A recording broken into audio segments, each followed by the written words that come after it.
이 말씀은 오늘 읽었던 말씀은 어제 아침에 읽었던 9장 13절의 말씀을 설명하기 위해서 성경에 있는 내용들을 인용을 해 가면서 계속 말씀을 하시는 내용입니다. 13절 한번 보셔야겠죠. 기록된 바 내가 야곱은 사랑하고 에서는 미워하였다 하신과 같으니라. 왜 그런가 하면 이 육신의 자녀가 하나님의 자녀가 아니라 오직 하나님의 자녀로 여기심을 받았다, 이런 말씀을 해주셨죠. 그렇기 때문에 우리는 이방인이랄지라도 지금 큰 주제의 로마서는 뭡니까? 율법과 복음. 로마에 있는 교인들에게 율법과 복음을 가르치는데, 또 그 율법주의로서 뿌리를 내렸던 그들이 복음으로 돌아왔다고 해서 금방 정리가 된 것이 아니죠. 이 복음의 말씀을 들을 때는 그렇구나, 은혜 받았다고 하다가 다시 또 원점으로 율법으로 돌아가고 그렇기 때문에 신령한 것, 복음의 말씀을 가르쳐주기 위해서 한 번도 얼굴 보지 못했던 로마 교회에게 이 편지를 쓰면서 율법은 이렇고 복음은 이렇다 쭉 설명을 해 나간 거예요. 그러면서 아브라함의 자손이라고 해서 다 이스라엘 사람이 아니다. 이스라엘 사람은 아브라함 자손 가운데서 약속의 씨가 있는 이삭의 자손만이 된다, 이렇게 말씀했죠. 이삭의 자손 가운데서도 에서가 아니라 야곱의 자손으로 이루어진 자다, 이런 말씀을 하면서 이미 그들은 낳기도 전에 아브라함에게 약속했던 그 말씀을 계속 말씀하셨기 때문에 약속이라고 하는 것을 굉장히 강조했죠. 그래서 육체의 자녀가 하나님의 자녀가 아니라 약속의 씨로 이루어진 자가 하나님의 자녀다. 이와 같이 복음에도 이방인대 사람들이 하나님의 약속이 있는데 아들 예수를 통해서 증거된 예수님이 우리의 구세주라고 하는 믿는 자는 구원을 받으리라 하는 약속에 따라서 믿는 너희들이 바로 하나님의 자녀다, 이거예요. 그러니까 이방인들은 개치국을 당하고 이방인들은 버려짐을 부정하고 유대인 사상이 그랬는데, 너희들 그렇게 생각하지 말아라.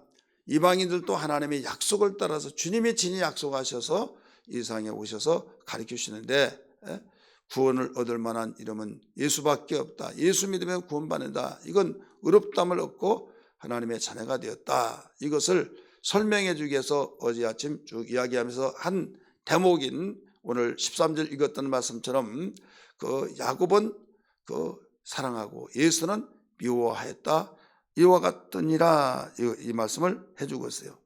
그러면 왜 하나님이 똑같은 이삭의 아들을 쌍태로 낳는데 큰 아들을 더 사랑해야 할 텐데 왜 야곱을 사랑하느냐? 그러면 똑같이 사랑할 텐데 왜 야곱을 사랑하고 에서는 미워하느냐?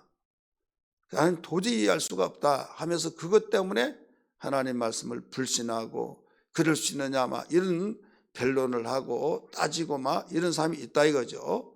그래서 그런 문제가 해결되지 않으면 안 되기 때문에 그런 문제를 해결해 주고자 하여서 14절부터 오늘 읽었던 29절까지 있는 내용입니다. 큰 뜻을 여러분들이 이해를 하셔야 해요. 그러면 여기에서 이 13절 말씀을 해답을 주기 위해서 14절을 한번 먼저 읽습니다. 그런즉, 이 그런즉은 13절에 있는 내용의 말씀을 해요.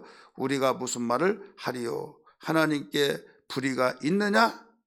이렇게 반문하는 거죠. 그럴 수 없느니라. 한마디로 불의가 없다, 이 말입니다. 불의가 없다고 하는 이유를 여기서 왜 불의가 없느냐, 거기서 15절 가르쳐 주고 있어요. 15절 보세요. 모세에게 이르시되 내가 불쌍히 여길 자를 긍휼히 여기고 불쌍히 여길 자를 긍휼히 여길 자를 긍휼히 여기고 불쌍히 여길 자를 불쌍히 여기리라 하셨으니, 나오죠. 이 내용은 출애굽기 33장 19절에 있는 말씀을 인용해서 바울은 가르치고 있습니다. 하나님께서 이 야곱을 사랑하고 에서를 미워했다고 해서 불의하냐? 그럴 수 없다, 이거예요.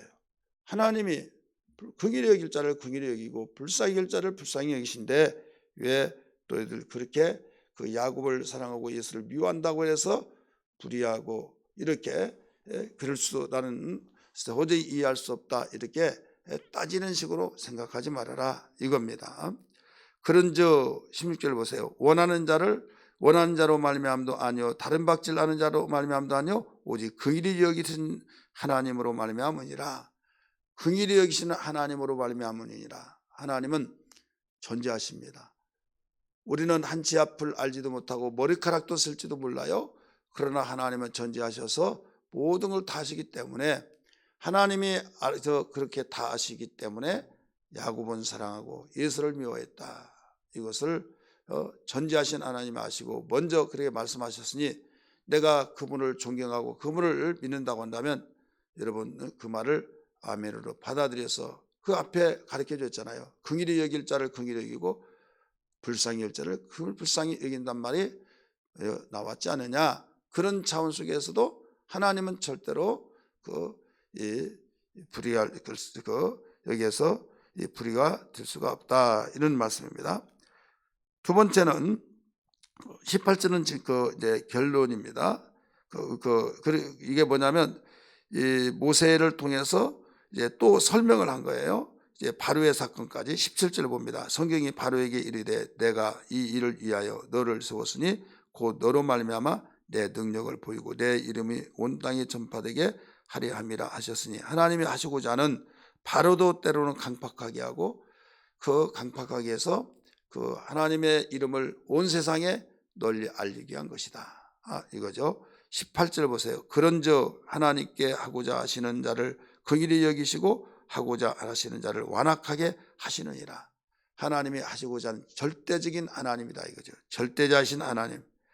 하나님은 절대자이신 하나님은 악하게 절대자가 아니라 선하신 측면에서 절대자이신 하나님이라고 하면 우리는 그분 우리는 이해할 수 없지만 그분 믿어. 그분이 언제 우리를 협박하고 그러냐 우리를 사랑했지 하면서 인간관계 속에서도 그분을 존경하고 신뢰하면 우리가 다소 이해하지 못하더라도 그분이 선한 뜻을 가지고 항상 우리를 이해한다고 한다면 그래 지금은 모를지라도 나중에는 다 이해가 돼 이런 심정 속에서 받아들인 것처럼 이해하지 못한다고 한다면 믿으라 절대자이신 분이다 이거예요.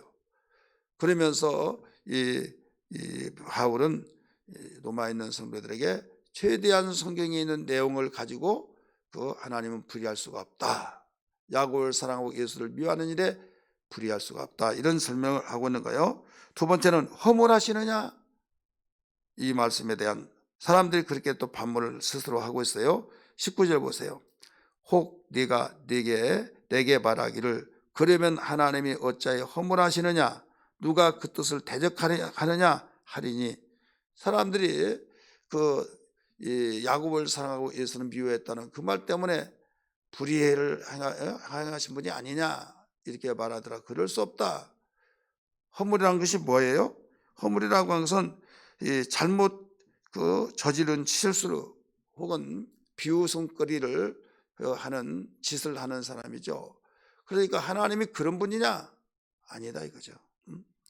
하나님이 어떤 뜻을 행하든지 간에 대적할 수 있느냐? 그럴 수 없다 이거예요. 그러면서 20절 보세요. 이 사람아 네가 누구기에 감히 하나님께 반문하냐? 자기의 우둔한 머리로 자기로서는 대단한 생각을 해서 이 문제가 해결되지 않으면 난 도저히 믿지를 못하겠어 이러면서 퀘션을 붙이고 다른 말씀까지도 듣지 않는 사람들이 있습니까 없습니까? 있죠. 그래서 최대한 바울은 그런 설명을 하면서 이제 하나님에 대해서 불의에 대해서 해결을 가르쳐주고 또 어떤 사람은 하나님에 대해서 허물에 대해서 하나님에 대해서 누가 이걸 대적하겠느냐 말하지만은 말이 돼야지 왜 사람이 말도 못하냐 우리가 이해할 수 없는데 막 하면서 따진다 이거죠. 이때 감히 누가 하나님을 반문하겠느냐 네가 생각이 맞지 않다고 그래서 감히 하나님께 이러쿵저러쿵 하느냐 그럴 수 없다 이 말입니다. 왜 그러느냐 너는 지음을 받은 자고 하나님은 지으신 자다. 하나님은 창조주 너는 피조물이다 이거죠. 그러면 또 하나 예를 듭니다.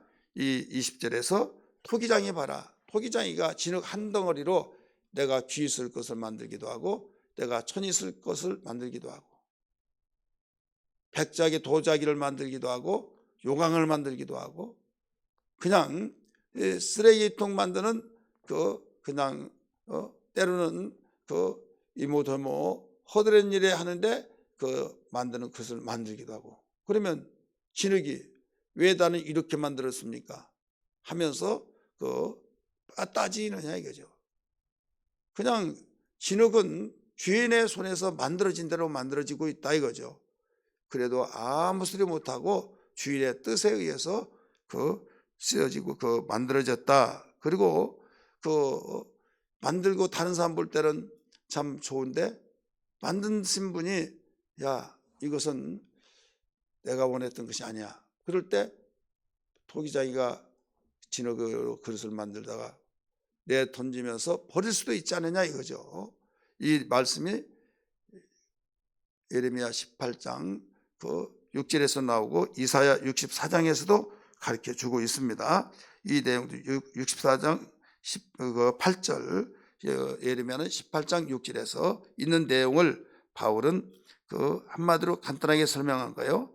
한번 읽겠습니다. 21절 토기장이가 진흙 한 덩어리로 하나는 귀에 쓸 것을 하나는 천이 쓸 것을 만들 권한이 없느냐 이렇게 말했죠.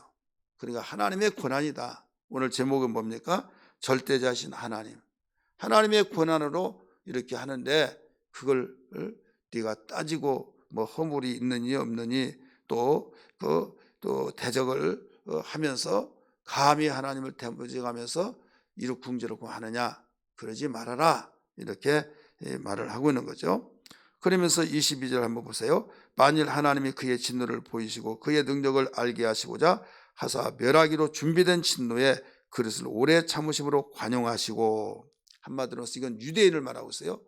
하나님이 원하신 대로 생각대로면 그것은 바로 부셔버리고 싶으지만은 때로는 관용을 베푸시고 오래 참으신 죄를 지을 때마다 완전히 즉각으로 즉시에 버려버리고 싶지만은 때로는 참으시고 관용을 베푸시고 이럴 때도 있다.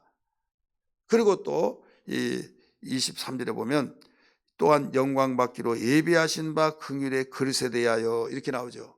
영광받기 위하여 예비하신 이 그릇에 대하여 무슨 그릇이에요? 긍휼의 그릇이라고 그랬죠. 이 긍휼의 그릇을 풍성함을 알고자 하셨을지라도 무슨 말 하리요. 이 말은 무슨 말이냐면 이스라엘 백성들은 세계에서 우리 민족이 최고야. 우리만이 그러고 있다 이거죠. 그런데 하나님은 너희들이 알지 못한 내가 예비한 긍휼의 그릇을 내가 준비하고 있다. 이런 계획도 가지고 있다. 너희들은 그것도 알지 못하면서 너희들이 세상에서 우리 최고고 단사하면 다 더럽고 부정한 자야. 너희들 하나님을 알지 못하게 그러면서 무슨 지식을 가지고 하나님에 대해서 이룩쿵저룩 하냐 이거예요. 이 긍휼의 그릇은 이방인들을 말하고 있는 겁니다. 24절 보세요. 이 그릇은 우리니 유대인을 제외한 모든 민족 곧 유대인 중에서 뿐만 아니라 이방인 중에서도 부르신 자니라. 호세아의 글에도 이르기를 내가 내 백성 아닌 자를 내 백성이라 사랑하지 아니한 자를 사랑한 자라 부르리라. 너희는 내 백성이 아니라 한 그곳에서 그들이 살아계신 하나님의 아들이라 일컬음을 받으리라 함과 같으니라. 이 내용은 호세아 선지자를 통해서 예언했던 내용을 인용한 겁니다. 호세아서 2장 23절에 우리 한번 찾아볼까요? 호세아 우리 2장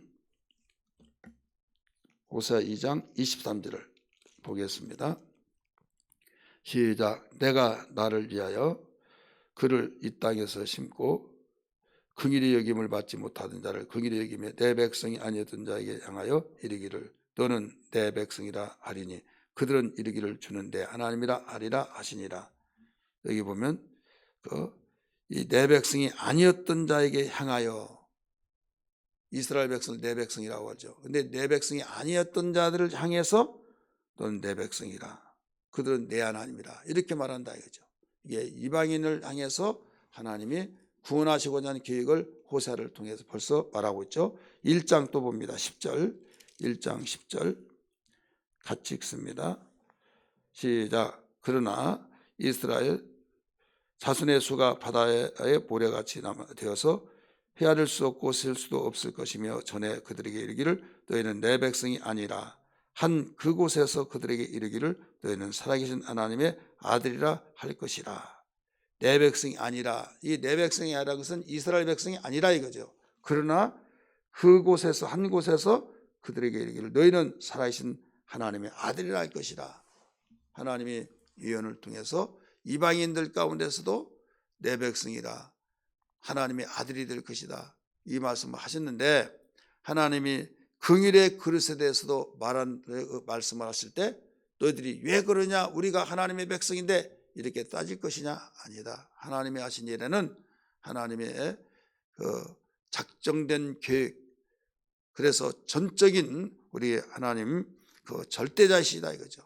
그래서 하나님이 하신 일에 태클을 걸지 말아라, 온전하신 하나님이다 하면서 일러주고 있는 겁니다. 그러면서 여기에서 또 부족한 것 같아서 이 바울은 또 이렇게 나오죠. 27절 보세요. 또 이사야가 이스라엘에 관하여 예치되, 이사야 이스라엘 백성들을 향해서 막 뭐라고 해요? 그 자신들은 자부심을 가져요. 선민의식. 우리는 다 하나님의 백성으로서 우리를 택하시고 세계 만민 가운데서 우리만 막, 그러니까 이사야가 거기에 대해서 뭐라고 한지 아세요? 이렇게 말했어요. 이 모래 같을지라도, 이스라엘 자손의 수가 비록 모래 같을지라도, 바다의 모래 같을지라도 남는 자만 구원을 받는다, 이렇게 나왔어요. 남는 자만이. 하나님이 어떤 자는 다 물로 쓸듯이 쓸었어요. 바로 죄악 속에서 회개하지 않고 경고했더라도 돌아오지 않은 자.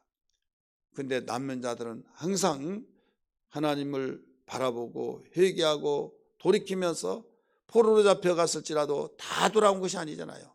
거기서 죽고 거기서 완전히 버림받고, 그런데 하나님 뜻대로 살려고 거룩함을 지키기 위해서 다니엘 같은 사람, 그 세 친구 같은 사람, 또 스룹바벨 성녀 돌아가라고 할 때 막 기다렸듯이 그 터전이 70년 동안 터전을 잡고 자기 아버지부터 시작해서 자기의 때까지 이미 포로지만은 거기에서 잘 살만한데 이제 돌아가면 나는 뭐 할까? 고국에 가봤자 그래더라도 하나님을 사랑하고 하나님의 약속을 믿기 때문에 돌아가자 할 때 모든 걸 다 포기하고, 물건 같으면 가지고 갈 거 아니에요. 근데 땅은, 집은 떼매고 갈 수도 없잖아요. 그래도 포기하고, 그런 것을 포기하고 하나님 약속을 믿고 고국에 돌아왔다 이거죠. 그렇기 때문에 그런 정신, 그런 신앙생활하는 사람, 바다의 모래수 같을지라도 남는 자만 구원을 받는다, 이렇게 가르쳐 주셨어요. 우리 성경 한번 봅니다. 이사야 선지자가 예언했던 내용을 지금 바울은 인용했어요. 10장 봅니다. 10장 22절. 이사야 10장 22절.